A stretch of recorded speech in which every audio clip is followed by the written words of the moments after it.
This is Sony A7R IV, and this is one camera that I never thought I would like. Not because it's a terrible camera by any means, of course, but you know, not everyone needs 61 megapixels, and Sony cameras, despite their amazing image quality, they're known to be a little slow time to time, and such big RAW files, they slow down your camera and they're slower to transfer, they are slower to edit, slower to export, they fill up your storage space. Obviously, some people may have faster computers and will be willing to invest more in faster and bigger storage solutions just so they can have higher resolution images, but I'm just saying you just have to understand what you're signing up for when you're getting a camera like this. So I rang on my good friends at B&H and they graciously provided me with this wonderful camera, and I've been shooting with it for about a month now, and you know, I knew the images would be good and I knew the drawbacks of big RAW files, but my first impression of it when I first got the camera was, wow, I really like the new body design. As some of you may know, the grip was one of my biggest complaints of the A7 III.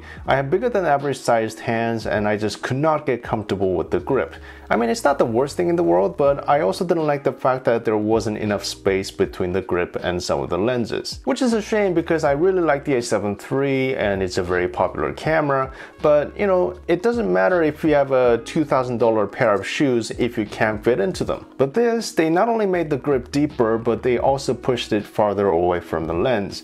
It may seem like a small change, but that's the difference between being extremely comfortable and being possibly my least favorite camera body design of all time. And they pretty much upgraded all the buttons and dials as well, maybe except for the back dial over here. And it's like all the designers and engineers got together and were like, oh, these stupid Americans are still complaining. How is that for a button?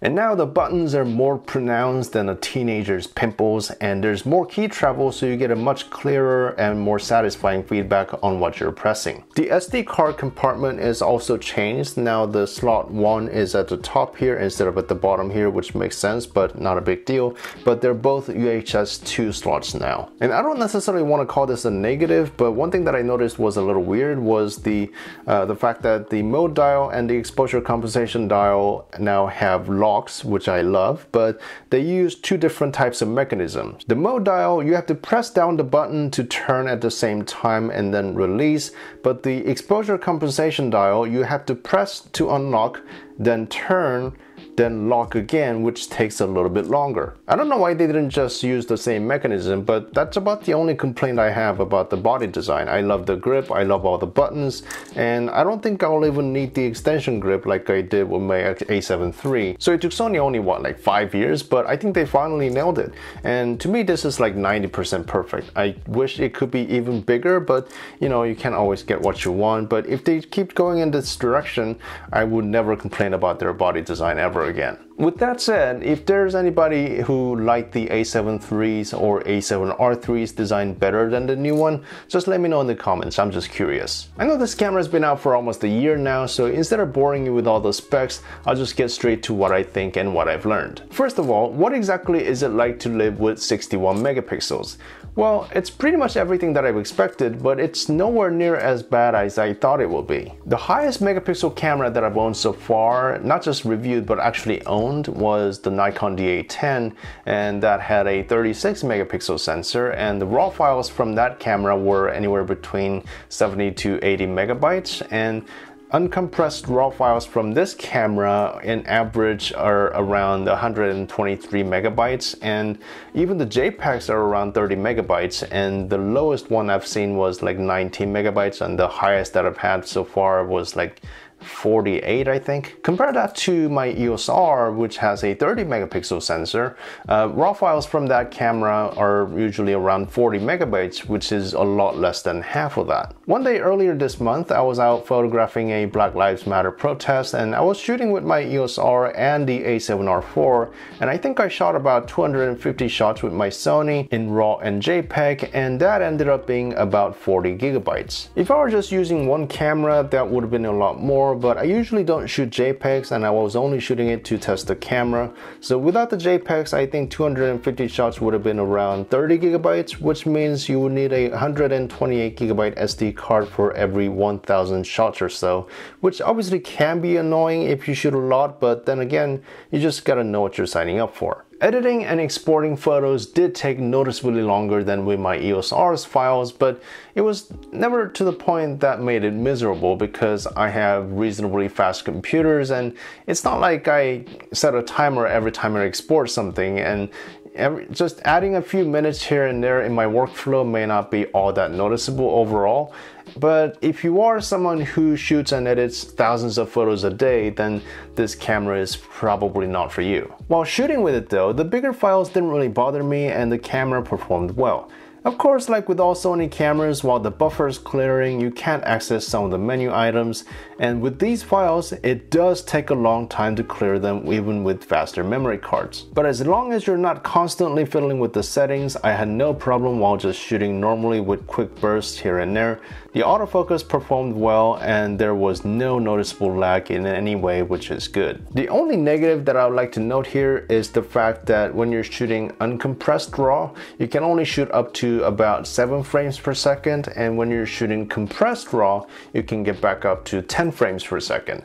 You know, a $3,000 camera that can only shoot 7 frames per second, it's a little bit disappointing, but obviously understandable considering the resolution. I also noticed that the viewfinder is a lot better than the A7 III's.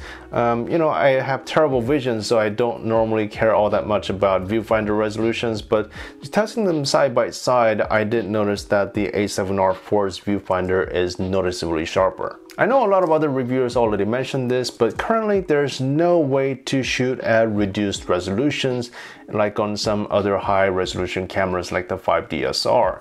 The only way to reduce the resolution right now is to shoot in the crop mode, which I personally think is a bit pointless. But then again, you wouldn't buy a camera like this just to complain about the file size. So are the images worth dealing with the bigger files? The short answer is, I think so.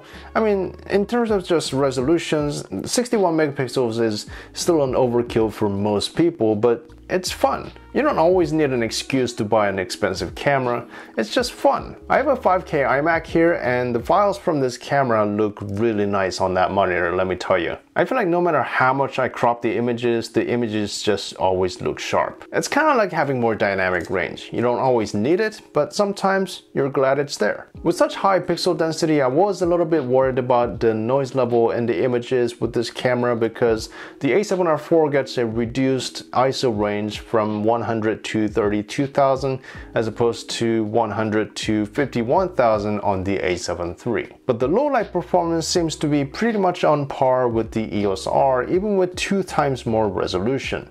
And thanks to its great dynamic range, it was still able to retain more details in the darker areas of the photos. Compared to the A7 III, the difference was a lot more noticeable, but within the normal range of 100 to 6400 or so, which is where you want to be with a camera like this anyway, I didn't see much meaningful difference. I was also curious to know the difference between compressed RAWs and uncompressed RAWs. With compressed RAWs, your file sizes are reduced by about half, and you also get to shoot at full 10 frames per second like I mentioned. So if I did want to shoot something at 10 frames per second, how much quality do I lose? Well, if you're shooting in decent lighting and you're not going to heavily edit your photos, surprisingly not much. In high ISO images and raising the shadows, I did see a bit more noise than on the uncompressed images, but these are really extreme cases and you shouldn't be shooting like this anyway. Recovering their highlights on the other hand, the difference was much more clear.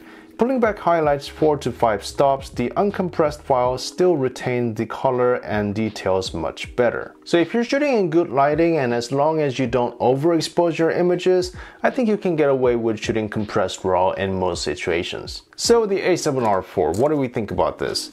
Well, obviously I like it a lot. I don't need it, but I like it. This creates an interesting situation though, because if you have $3,500 or so to spend on a new camera, should you buy this or should you wait for the Canon R5? Well, we know that the R5 will have 40 something megapixel sensor, and we have no idea how good that sensor will be because this is a brand new sensor for Canon, and Canon claims that it can shoot 8K and 4K without crop. And again, we don't know how good that will be because, not because I don't trust Canon, but you know, they don't exactly have the best track record on delivering their video specs, do they? But if you're mainly a still shooter or a Sony user, you obviously don't have to worry about things like that. And this is still the megapixel king, and to me, surprisingly, this is, I think, the very first Sony full-frame camera that I'm actually excited about. So yeah, we'll just have to wait and see. And when the R5 finally comes out, I'll do a comparison with the A7R IV. So if you want to see that, make sure to subscribe if you haven't already. And if you are interested in purchasing an A7R IV or any other cameras for that matter, please check out B&H in the link down below. They help me make videos like this so you guys can enjoy them for free. And that's gonna be it for me today. And thank you for watching as always, and I will see you in the next video. Bye bye.